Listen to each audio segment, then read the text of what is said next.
Olá, amigas e amigos que nos acompanham aqui no canal Eros e Thanatos, seu canal de psicanálise, seu, meu, nosso, né? E com o qual, e também com as contribuições de vocês, a gente constrói esse canal, trazendo conteúdos para discussão e reflexão da psicanálise, né? Hoje eu quero tratar um pouco um tema ligado à metodologia da psicanálise, do sentido da escuta, né, na clínica, enfim.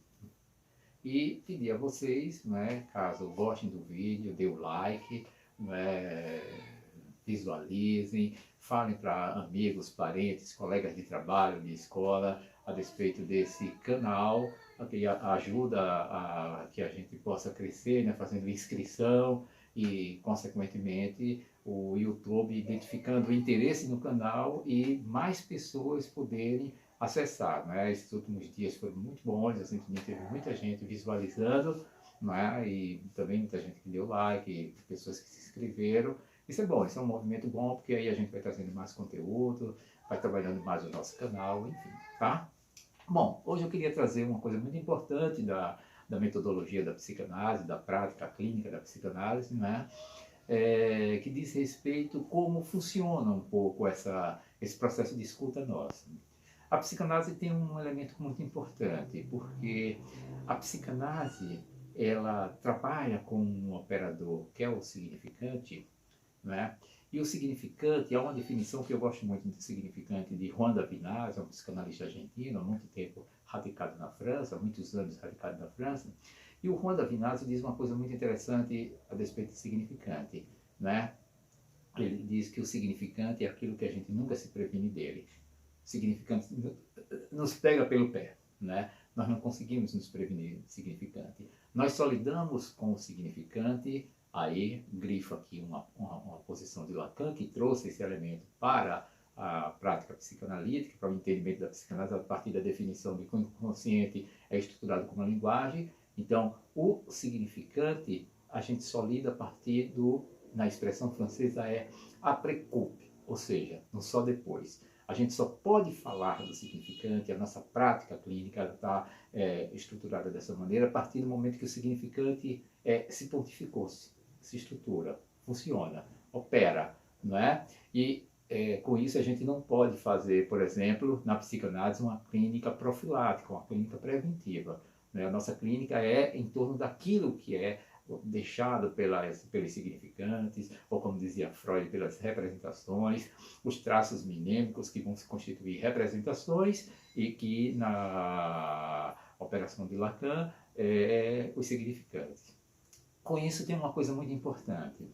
A psicanálise, ela traz um certo embaraço para o sujeito, aquele sujeito que está no divã sobre um processo de escuta analítica, não é? E hoje, com a situação da pandemia, nós adentramos também no espaço da transmissão eletrônica, né? Fazemos muito atendimento de vídeo em razão do processo de isolamento e acabou isso ampliando as nossas possibilidades de escuta, porque fundamentalmente aí tem uma operação de escuta da palavra, da linguagem, não é? Bom, mas o que é importante grifar nisso aí? É que a psicanálise, ela traz algo que digamos assim, produz um certo desconforto no primeiro momento, que impacta o sujeito mediante aquilo que ele escutava. Então, o sujeito está lá nos seus relatos, na sua fala, nas suas questões, e de algum modo, né, ele está aguardando algo que vem em torno daquelas pontuações manifestas, daquilo que ele está, digamos assim, concentrado, que é a parte histórica do seu relato, o enunciado do seu relato. Ocorre que o significante opera não em torno do enunciado em si. O significante, ele atravessa o enunciado, mas ele vai trabalhar com uma outra categoria, que é a enunciação. Né? E a enunciação é exatamente a transmissão inconsciente. Enquanto que o enunciado é o relato histórico né? Factual é aquilo que a gente fala, que a gente vai dizendo, aquilo que está na consciência da gente, na cognição nossa, e que nós temos, digamos assim, uma atenção sobre aquilo, falando das nossas questões, dos nossos problemas, e relatando, historicando os fatos, não é? Atravessa isso aí silenciosamente um outro elemento, não é? Que é exatamente o significante, fazendo o seu circuito, não é? E que ele vem por uma outra faixa, que é a faixa da enunciação. De modo que é nesse ponto, exatamente, da enunciação, que o analista está atento na sua escuta. Então, a pontuação do analista não é simplesmente em torno do elemento histórico, ainda que ele possa trazer o elemento histórico factual para que o sujeito possa ter uma outra possibilidade de examinar isso aí, né? Mas a atenção do analista, né, ela vai estar exatamente nesse ponto que desconcerta, esse ponto que causa embaraço, esse ponto que, impactado para o analisante, deixa ele desconfortável. Eu me lembro de uma situação recente de atendimento, por exemplo, onde uma pessoa que vem acompanhando há algum tempo já, né, e ele relatando as coisas, falando das suas questões, de repente surge algo que ele vai repetindo nas suas falas, mas desatento, não vai passando por cima, né? E nesse processo de repetição, a gente vai lá, eu estou lá atento, observando lá a fala dele, e de repente eu penso essa questão, que surge a partir de um significante que aparece na sua fala, e eu penso, faço uma intervenção, não é? Em torno desse elemento. E ele é impactado por isso aí. E ele fica completamente desconcertado e diz assim para mim: olha, não era isso que eu esperava, não era isso que eu estava querendo ouvir.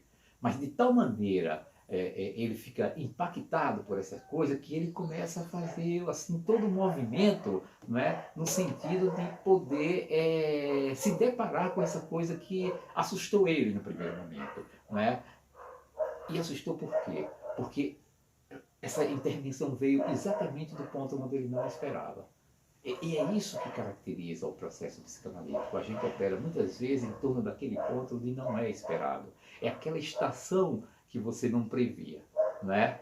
E na medida que você fala, na medida que você está tomado pelo enunciado da sua fala, pelo histórico da sua fala, pela factualidade da sua fala, de repente vem uma intervenção que faz você parar, congelar, né? E se embaraçar, se desorganizar um pouco. Mas é isso que vai possibilitar a sua atenção se voltar para uma outra cena a qual você não observara antes. Passou batido, como a gente diz, uma linguagem coloquial, não é? Aquilo que passou batido. Então, o analista tem que ficar atento a essas coisas, nesses pequenos detalhes, nesses elementos, não é, que são muito importantes metodologicamente para operacionalizar a nossa escuta e a nossa intervenção e a nossa interpretação também, porque é o circuito do significante que vai fazer com que o sujeito se depare com o seu inconsciente, com o seu desejo, com o saber do inconsciente. Então é isso que eu queria trazer hoje para vocês, assim, essa forma metodológica em que a escuta psicanalítica tem que estar atenta. A escuta psicanalítica, evidentemente, ela tem que estar atenta àquilo que é o enunciado do sujeito, porque é aquilo que vai ser relatado, é a história que vai ser relatado, mas o analista tem que ficar ali, né, naquela espreita de quando surge algo que passa batido pelo analisante, que ele repete nas suas falas, nas seguidas sessões, mas que ele não vai se dando conta, e que de repente, num significante que surge, você pontua lá, e aquilo pode ter um efeito desorganizador no primeiro momento, um impacto de perplexidade no primeiro momento, mas que posteriormente vai levar o sujeito a ter, na sua movimentação, e ele faz muitas vezes, ele fica numa ansiedade, né? Eu me lembro, por exemplo, dessa pessoa que eu estou me referindo encerrando, ele ficou numa ansiedade e marcou sessões extras e queria falar dessa coisa e de alguma forma negava aquilo que era lá, achava que era outra coisa, assim tudinho, mas era esse ponto aí. Era um ponto importante que precisava e que era fundamental e que o embaraçou e que leva o sujeito a se deparar com o seu desejo, com o seu saber inconsciente. É isso, tá? Porque, bom, lembrando para pontuar que o inconsciente não é um caos, não é desorganizado, ele é uma ordem. E é sobre essa ordem que você vai advir pela enunciação, que a gente vai, na intervenção analítica, no trabalho analítico, nós vamos buscar pontuar para que o sujeito possa lidar com as outras cenas daquilo, da ordem do não dito do seu discurso. Um grande abraço, paramos hoje por aqui e retornamos no próximo vídeo com mais temas. Abraço, até mais.